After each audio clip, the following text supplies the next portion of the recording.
तच्छंयोरावृणीमहे गातुम् यज्ञाय गातुम् यज्ञपतये दैवी स्वस्तिरस्तु नः स्वस्तिर्मानुषेभ्यः ऊर्ध्वम् जिगातु भेषजम् शं नो अस्तु द्विपदे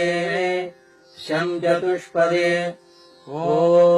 शान्तिः शान्तिः शान्तिः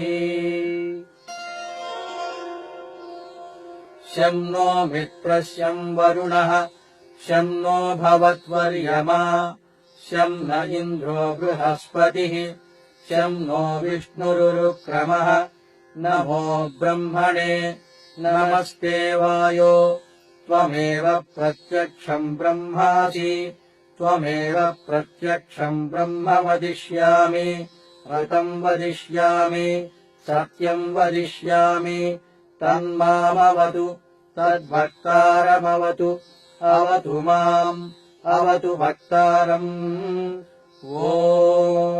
शान्तिः शान्तिः शान्तिः शं नो मित्रः वरुणः शं नो भवत्वर्यमा शं न इन्द्रो बृहस्पतिः शं नो विष्णुरुक्रमः नमो ब्रह्मणे नमस्ते वायो त्वमेव प्रत्यक्षम् ब्रह्मासि त्वामेव प्रत्यक्षम् ब्रह्मावादिशम् प्रथमवादिशम् सत्यमवादिशम्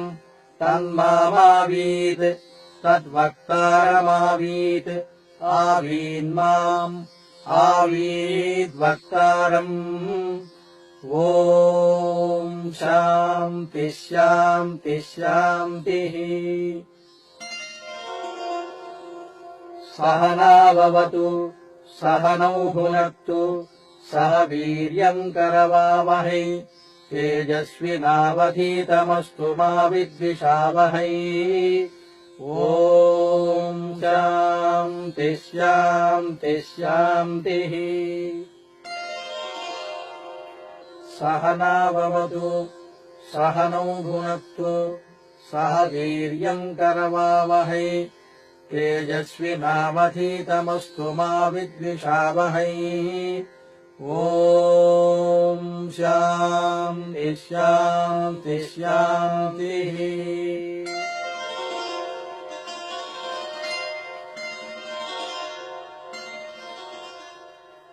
कायेन वाचा मनसेन्द्रियैर्वा बुद्ध्यात्मना वा प्रकृते स्वभावात् करोमि यद्यत् सकलम् परस्मै